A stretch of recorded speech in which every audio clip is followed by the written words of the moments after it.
What's up, y'all? Dax back again. Hey, for some of you trying to figure out how you want to get started, where you're going to start spending your money in a very confusing environment, one of the best ways is a Whoop. It teaches you all the mechanics, it teaches you the basics of having to build and configure, set up. Whoops are much more less expensive than say a 5 inch or a 3.5 inch, what have you, and they can cause a lot less damage. They're easier to repair as far as financially. The solder pads are pretty small. That can be somewhat challenging, but if you think ahead, you can eliminate most of the soldering necessary, and that way you can get your feet underneath you, get rolling, get some stick time while you're doing sim or what have you. I jumped straight in to Whoops. Sim wasn't my thing. Some of you love sim, and so the next step is, in my opinion, past that or jumping right in, is probably a Whoop. Like I said, it's cheaper, it's safer. I'm fixing to build me one, and I figured I would just bring you along with me, go over the components real quick, and then sit down and actually build it.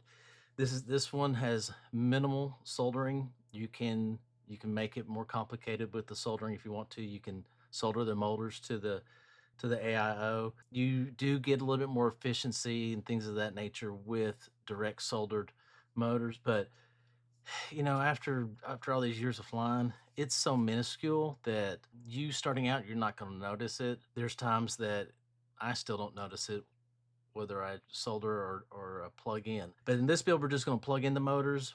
The only thing we're going to have to solder is we'll have to solder the camera. So we have 3 pads we've got to hit. Outside of that, that's all the soldering you're going to do. So it's perfect for somebody new just getting in, doesn't know what quite to do, and doesn't know how to solder real well yet. When you do solder onto an AIO, pads are small, so do some practicing before you jump in. And then remember, flux is your friend when you're solder. So the way I like to think of flux is to soldering that cocaine was to the 80s. Constantly applying flux. You can't apply too much flux. Once you're done soldering, you can clean the board with some alcohol. Choose a good solder. Keister, however you want to pronounce it, 6337, solder to flux. Ideal. Then you want to pick up some additional flux. I myself prefer to use Amtech, legitimate Amtech. They've got holograms on it because there's a lot of Chinese forgeries out there, but Amtech, made in the USA. The syringe is a great way to apply additional flux, and a syringe will last you a very, very long time. So as you're soldering, just keep applying flux. You can't ever apply too much. And then when you're done, just use 99% isopropyl alcohol and a toothbrush, clean off your board.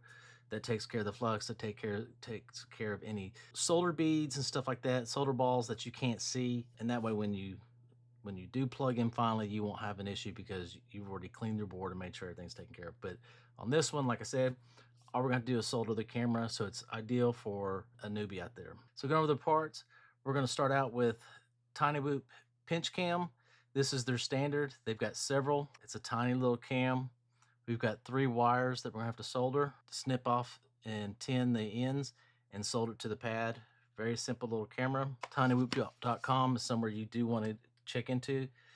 Motors, we're going with some Happy Model 0802s. These have plugs in, so they're just going to plug right into our AIO. Going with a T motor, F4 6 amp 1S AIO. It's got ELRS on board, so don't have to solder a receiver.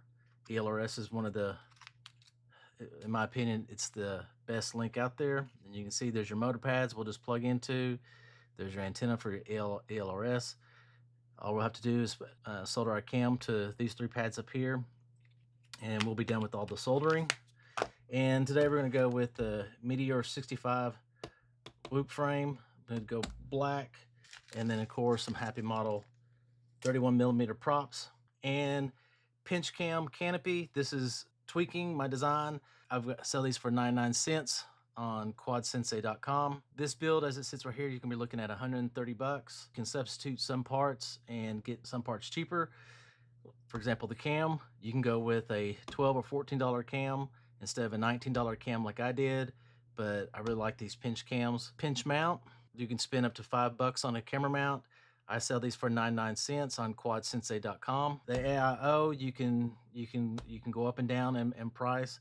If they're in stock, you can get an AIO as low as $40, $50, and as high as $80, $100. Just kind of depends on what's in stock at the time. You're looking for 5 amp. You're looking for ELRS on board. That way you don't have to buy a receiver. You don't have to do any additional soldering there. And that's pretty much it. So why don't we go ahead and just get started with the build. I like to go ahead and put my motors in. Comes with screws. The main thing about screws that you want to watch out for is you just want to try and make sure that they do not extend through the frame past the motor mount into the wire windings. You want them to stay well away from your motor windings. Usually your motors come with 2 different size screws, and then you do not want to over tighten on your screws. Last thing you want is to strip out and it's very easy to strip out threads on the motor mount. You just want to get it snug. I'm just going to do 2 screws per motor to help reduce the weight. There we have it.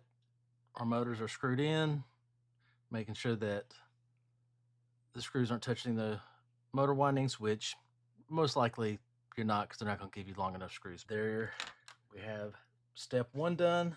Next thing is the flight controller. I'm going to go ahead and solder the camera to these 3 pads right here: cam, ground, and voltage. And so we can get that out of our way, the most risky part. Cam, which is yellow cable, 5 volt, which is red, and ground, which is black. We're going to snip that off.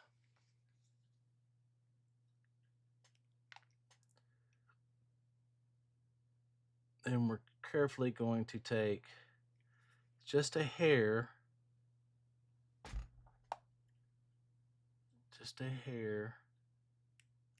off each one of these.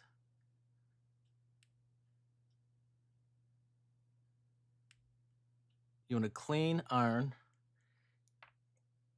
You want all your wires bunched together. You don't want any flyers.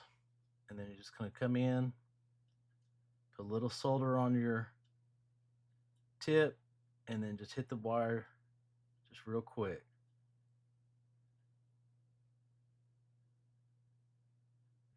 Those are soldered.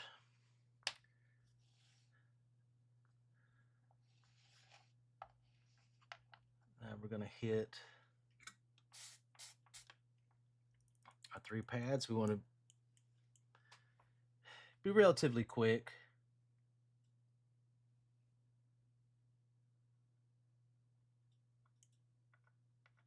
Okay. Now I'm going to come in.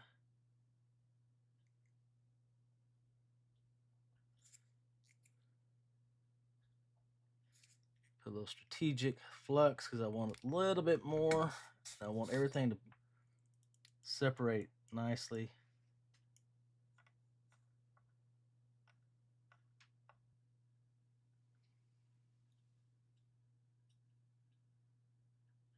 I'm going to start with ground because it's farthest away.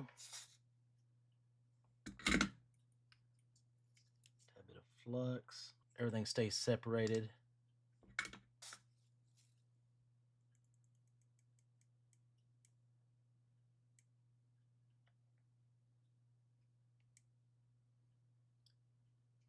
Power, which is between those 2 pads, so it's a little bit of a hairy touch.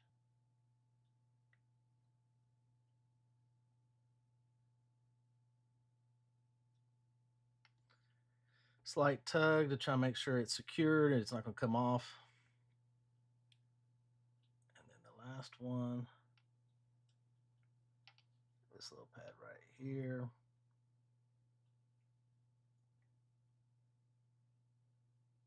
For camera signal.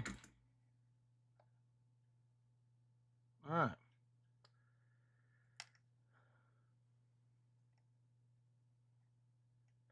It's always good to twist your your wires together, you don't want a bird's nest of wires just all over the place. You just want to kind of keep things nice and tidy, so things don't snag, things don't vibrate. You don't want anything touching the gyroscope and causing vibrations and such. And if you have loose wires going on in all directions, you can't control that as far as the wires go. So you want to twist your wires into a nice little bundle, a little harness to try and help with the management, wire management, and have a clean build. Let's go ahead and clean this. A little alcohol and a toothbrush. Now I'm using no clean flux. I still like to clean everything because one, you just don't know if there's any micro solder balls that you didn't see, you don't see, and you just want things to be clean. I'm gonna go ahead and check this. Now I'm gonna go ahead and check for shorts. I like to try and check for shorts each time I solder a component on. It can be a time saver. It can take some time on the front end, but you know, when you get a build done and you've got motors and VTX and camera and receiver all soldered up, and then you end up having a short, which component is it? Sometimes you can tell with some experience by visually looking, but if you just go ahead and check each time you solder a part to your stack, your AIO, your flight controller, what have you, a lot of times you can identify that that's the part with the short, that's the part with the issue before you compound it and make it a bigger mystery. So just check for continuity. Now go ahead and check some other pads. So we're looking pretty good. And so that's it for the soldering.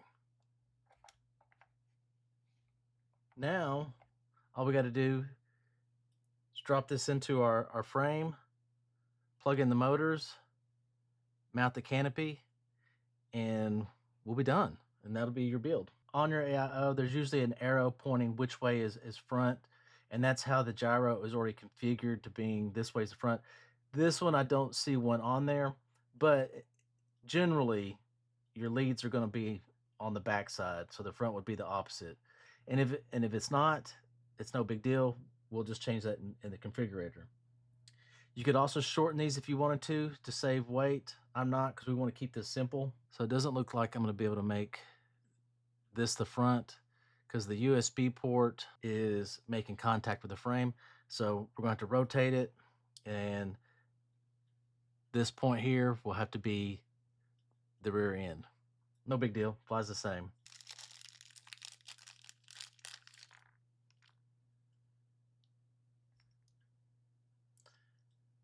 These are real simple. They've got a cutout for your board, which makes this board even more simple.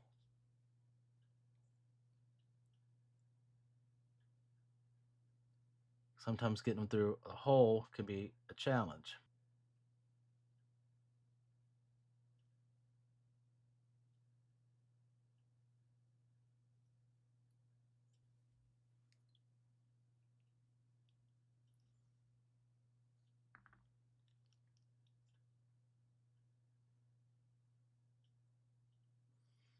All right.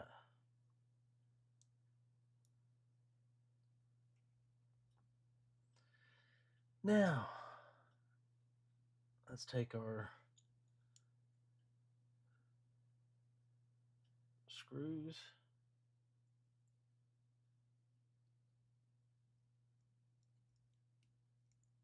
Screw them down into the frame. And you don't want to screw down too much. You just want it to make contact with your gummies and just start to push out around the screw. That's plenty of tension. And we'll have to take 3 of these back out so we can mount this. But while we're doing it, let's go ahead and plug in our motors. And let's twist our motor wires. Helps protect them, gives them some tension so that we can do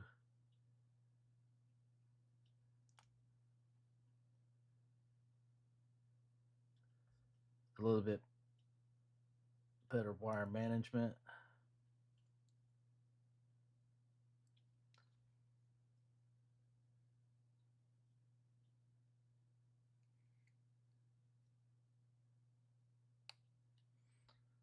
Just like that. Let's grab our next one.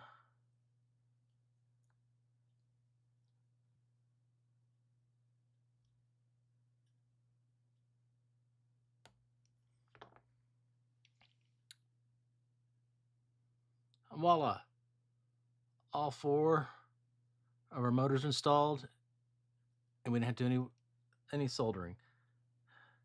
Now you can just kind of tuck your motor wires out of the way.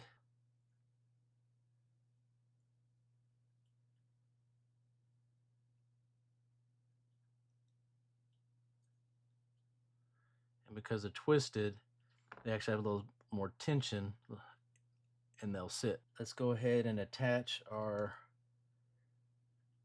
antenna. Right here is where the antenna is going to go. As you can see here,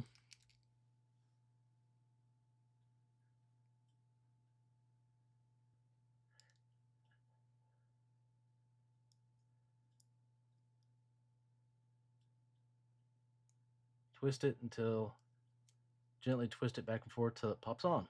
What I'll do is I'll put a dab of liquid electrical tape right there just to hold it in place so it doesn't pop off in a crash and when I'm flying. Might use E6000 instead.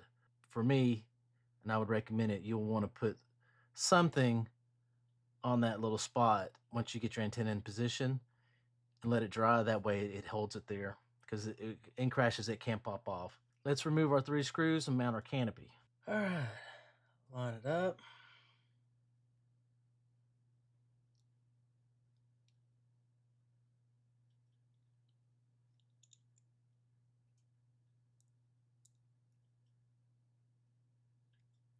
Hold the canopy with my thumb, because when you put some torque, it's going to want to twist on you. And we'll just put them down just a hair. Make sure the canopy's all lined up first before we start tightening any more.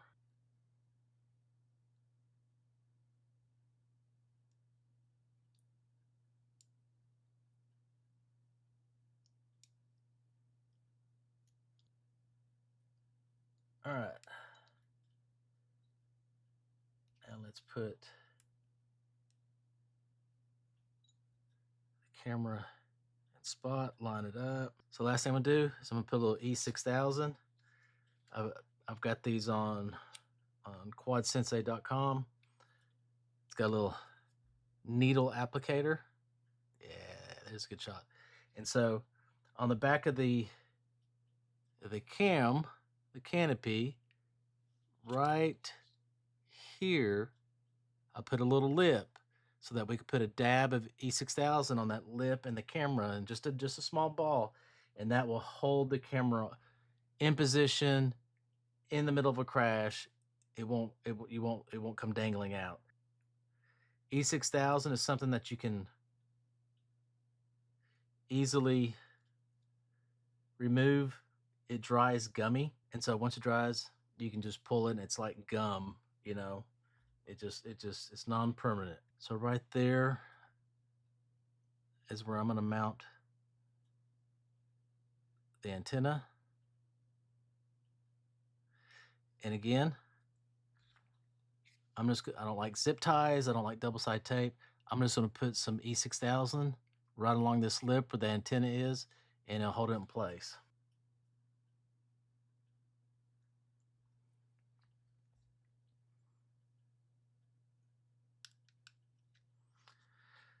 Now, in 10 minutes, when that E6000 dries on those 2 spots, basically they're permanently, again, to pull it, to remove it, you just pull. It stretches kind of like gum, and then it releases, and then you just pull off any remnants and you can reapply. E6000 is from pretty good stuff. There you go. Simplest little build. Easiest way to get started. So there you have it. One of the easiest builds you can do. one of the easiest ways to get started in FPV, one of the cheapest ways to get started in FPV, safest. You know, only thing that you're worried about this is catching it in your girlfriend's hair, and even then you can just pull the props off and release her hair. So it's probably the best way to get started. Teaches you all the fundamentals and stuff. Watch out for my follow-up video on configuring and setting it up in Betaflight, flashing the ELRS, getting your ports and all that stuff set up so that you have your video. I'll do a follow-up video on that here in a couple days. But yeah, I hope you found this entertaining. With that said, peace out, love ya, happy flying.